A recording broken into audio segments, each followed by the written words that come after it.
Hey, I am Jamie Stegmeyer from Stonemaier Games, and today I'm going to talk about my top 10 favorite games of all time as of September 2024.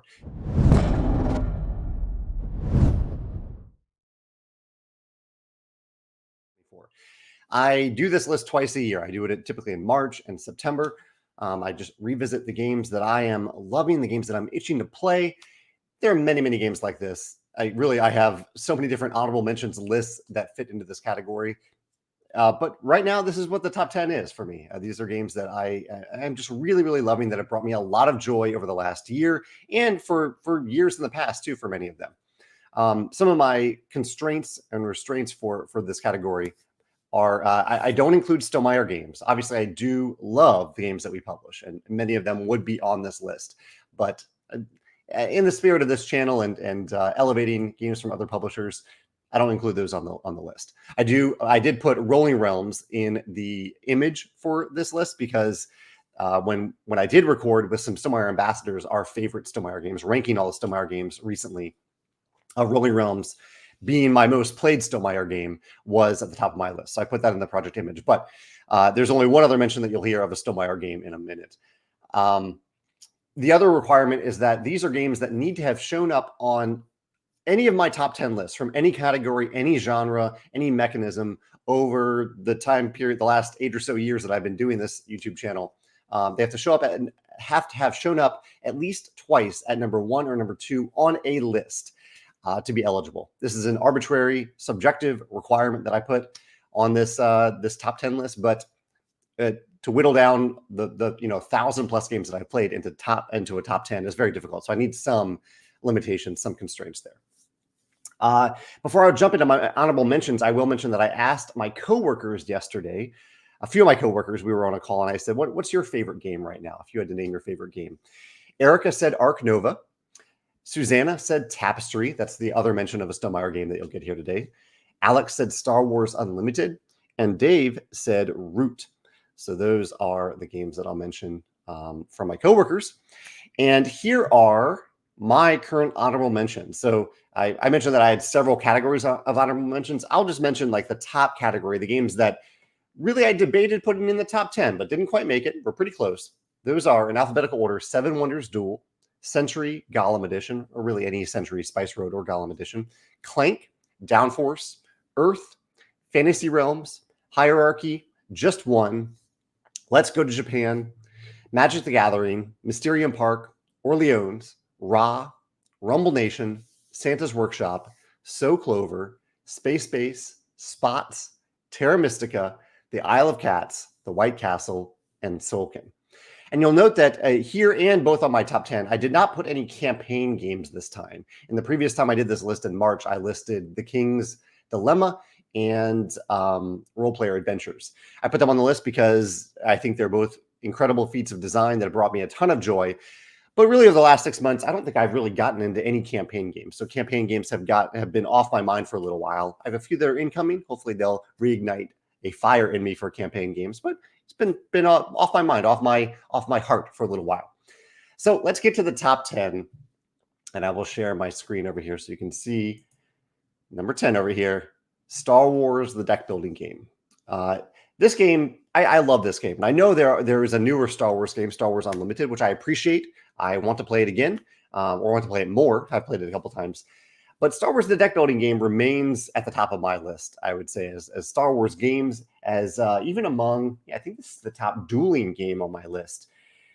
For a couple different reasons. And two of those main reasons are, one, the Galaxy Row, I think, is such a clever implementation of interaction in a dueling game, where these are the cards available to buy, but I can only buy cards that are either neutral or are part of my my side, if I'm the rebels or I'm the Empire.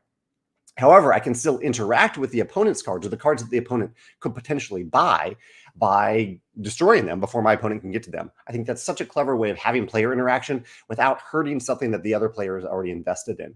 The other element of the game, and really there are many elements of the game that I think are really clever, but the other element of the game that really shines for me are the bases. You can see Coruscant and Alderaan here are the two bases.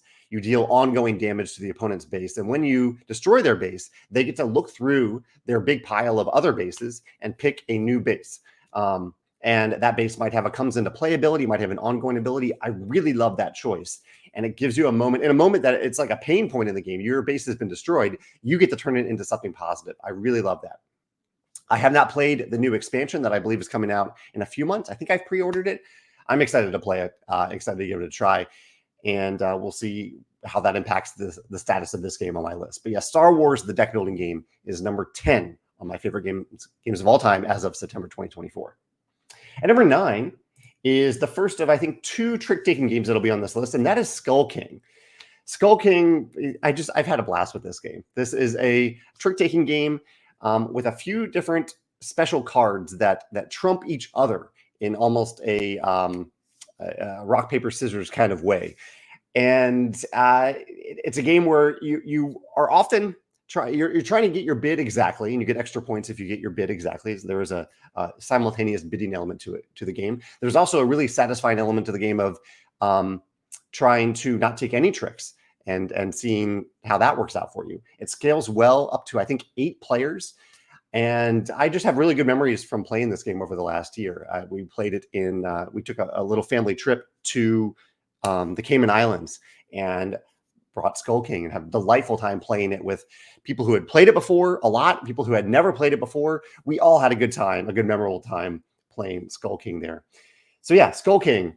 I don't know if there's a particular mechanism that really jumps out, but I just think it's a really solid, streamlined, scalable trick-taking game.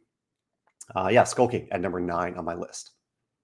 And number 8 is probably the heaviest game on the list. This is Ark Nova. Erica mentioned this as her favorite game right now. And this game has been my number 1 game. It's going to stay on my top 10 list for a long time because it is just a delightful, meaty experience. So many different interesting, compelling mechanisms mixed together in one place. One of which is probably my favorite mechanism in the game, which is the action selection mechanism, where you have these action cards. And whenever you play an action card, you're removing it from a slot below your player mat. So if I play this action card, I will get this action at strength 4, and then I'll remove it and I'll slide it down to the 1 slot, and all the other cards slide over. So as you play cards, the other cards become more valuable, and the card that you just played becomes a lot less valuable temporarily until it moves back up to a higher slot. Great action selection mechanism in this game. And the expansion does some cool things by letting you have different action cards that other players don't have in those slots. So not only are you powering up those cards, but you're getting different powers on those cards. There's also it came up in actually a recent Polyomino video where we talked about the different shapes that you're placing in your zoo. And really the other thing that really scratches a nice itch for me are these animal cards. I love having an animal card that is difficult to play, where I have to work towards multiple tags. I need to have a bunch of resources to actually play the card. But when I actually play it, it is a momentous moment in the game where it feels really good to play that card. And oftentimes it results in instant abilities, ongoing abilities. I have ongoing tags from the card from then on. It might be an end game bonus. Feels really good to build up to those more difficult to play animal cards to get them into play. So yeah, Ark Nova at number 8 on the list. I guess you might wonder, and really, I don't want to go into why games aren't listed higher, but I have found that because Ark Nova is the longest game on the list, and my heavier game group often plays whatever the hottest new game is at that time, I get Ark Nova to the table less often than I would really like. But purely because of its length. But I do really love the game. Whenever it's at the table, I am really happy that it's there. So Ark Nova at number 8. We'll go to the opposite end of the spectrum here and go to Blob Party at number 7.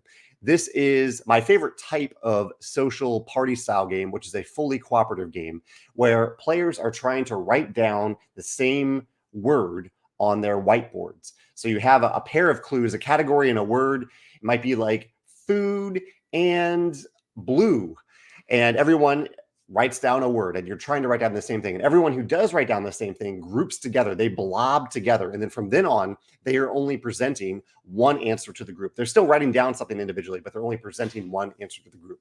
This fits really well into the category of just one, so Clover, and fun facts in a way. I don't know if I'd quite put fun facts up there quite as high. But yeah, so Clover and just one and Blob Party from designer Pam Walls. It's an incredible addition to this line of games. And different companies too. But yeah, this is just an incredible cooperative game that I've had a ton of fun with over the last year, and I continue to enjoy getting to the table. That's Blob Party at number 7.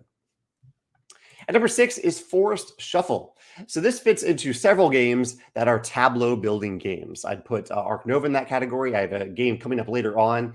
But Forest Shuffle is probably the easiest to get to the table. It actually does some of the things that I love from Ark Nova, but it does so in a way that is incredibly easy to set up. You're shuffling a bunch of cards, you're inserting a few winter cards in the bottom third of the deck, and then you play. You're playing, and you're building this wonderful tableau. You can see it here as you're playing trees and surrounding those trees with different creatures. And these cards, I love these cards. You can see it right here, these split cards where left and right, you're essentially combining 2 cards into 1 card, top, bottom, or left or right, that gives you a great choice on every card that you draw. So every card is multi-use in terms of how you decide to play it. You're going to play it in one of 2 ways, or you're going to spend that card to play other cards. It has set collection elements. It has engine building. It has instant abilities. It has cards that are leveraging from other cards and becoming easier to play because of other cards. And it's beautiful. It's a beautiful game to get to the table. I love these nature themed tableau building games. And Forest Shuffle, yeah, I love Forest Shuffle. I played it recently with the expansion. The expansion was very easy to add in and get that to the table. I love it. I love Forest Shuffle. And so that's why it's my number 6 game on the list. Yeah, number 6.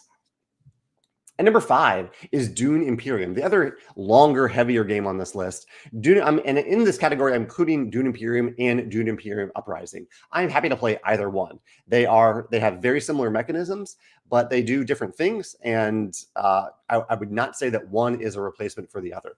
I enjoy both of them. I love that in this deck building game, every card that you add to your deck has a big meaning, has a big impact on your deck because you aren't adding that many cards to your deck over the course of the game. Every point that you gain has meaning because you're only trying to get to 10 points. The combat, I love that the combat is something that just happens in the game. You're not picking on anyone. It's part of the game. There's a little bit of sneakiness with the intrigue cards. If you go after them, I often do. I love that little element of sneakiness in games, and how the cards that you're playing pair with the worker placement. It's a brilliant mechanism in this game. And even I love that every player starts with the same deck, but you still start with a card that triggers a unique ability based on your faction in the deck. So you don't have to have these different cards in your deck. You have the same starting deck, but one of those cards triggers a different unique asymmetric ability. Just a brilliant design from Paul Dennen at Dire Wolf. I love Dune Imperium. I'm happy to play either version at any time. This is my number 5 favorite game right now. Dune Imperium or Dune Imperium Uprising. And number 4 on the list is the other trick-taking game I mentioned. That is Cat in the Box. So Cat in the Box, I actually played this recently at a family reunion, and it was wonderful to see how the players at the table were adjusting to the idea that the cards don't have suits, that you declare the suit of the card as you play it, and how this leads to interesting decisions in terms of the spatial element of the game. Like, do you want to string together multiple tokens? Because if you hit your bid exactly, then you get extra points for the biggest group of connected tokens that you have. So are you going after that? Or are you just trying not to paradox? You're trying to not be the player who at some point can't play a card from their hand. There's tension as to when someone breaks open the red suit, which is the trump suit in the game.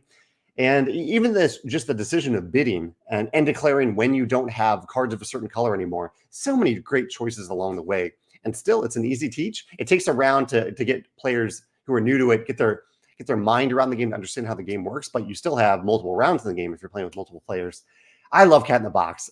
And not just for the mechanisms, but just for the sheer joy of declaring the suit of a card as you're playing it. And saying things like, I don't have any green cards left in my hand, even though none of the cards have colors in your hand.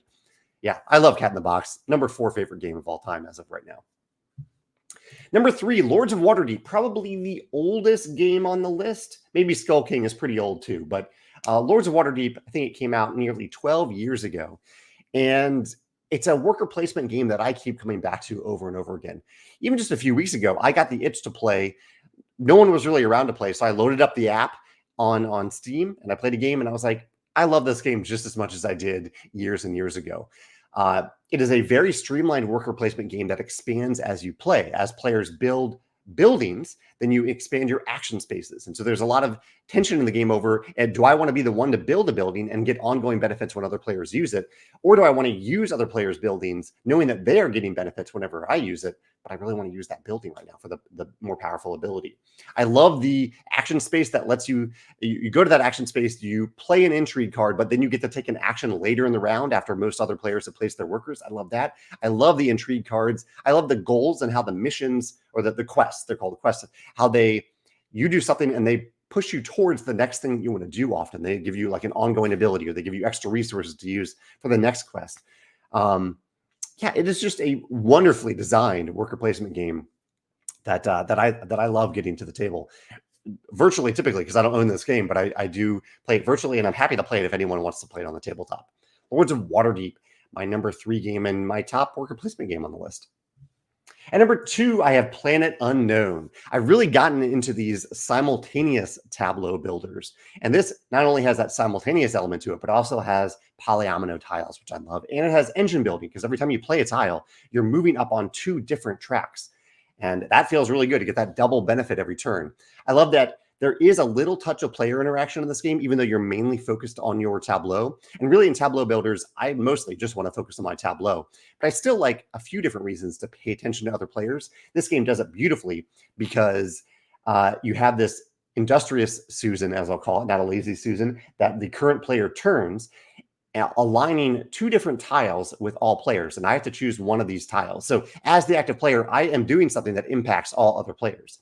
I also am making choices about if I'm getting these technology cards, then if I'm the first one to get to a certain level, I get my first choice of all the cards at that level. I'm taking a card away from other players. And there's also a goal card between each pair of players. So the player to my right, player to my left, we each have different goals that we're competing for against each other. So there is this, I don't know, an interaction between the players to my left and right, my neighbors. We're competing over these different goals.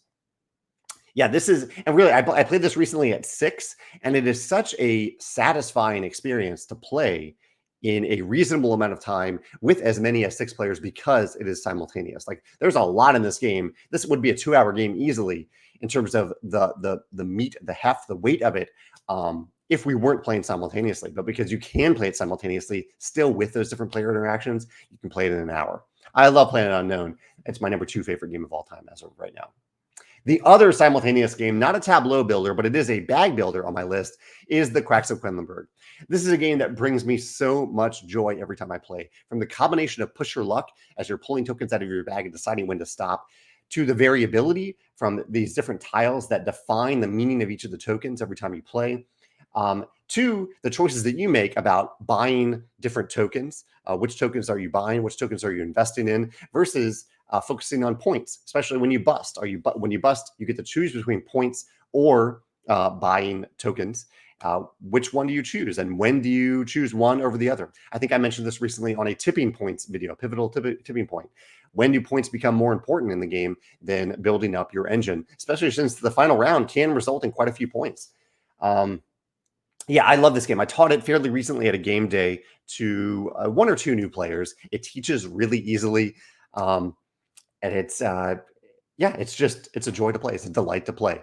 It's one of these games where you don't have full player agency. You don't have full control over what you're pulling out of the bag, but you do have control over when you're pulling out of the bag and how long you're going to pull stuff out of the bag, and over what you buy. And again, when you bust, if you're taking points or resources to spend on more tokens.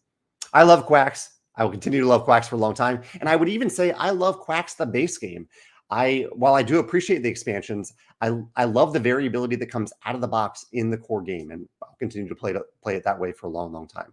So yeah, the Quacks of Quedlinburg is currently my number 1 favorite game. This list could change all the time. You know, it might even depend on the day that I'm playing these games, or to a certain extent, who I'm playing them with. But it's subjective, right? We all have our different tastes that change based on, circumstances. So this is my favorite game list, top 10 list of all time as of right now. And I'd love to hear yours, whether you want to share your number 1 game, your top 3, your top 5, or your top 10. I'd love to hear about them in the comments below. And if you also want to share your favorite game from my list, if you heard one today on my top 10, whether it's a Stonemaier game that we made, or a game that I mentioned on my top 10 of non-Stonemaier games, feel free to mention that in the comments below and why you love that game. yeah, thanks for hanging out. I look forward to hearing your comments.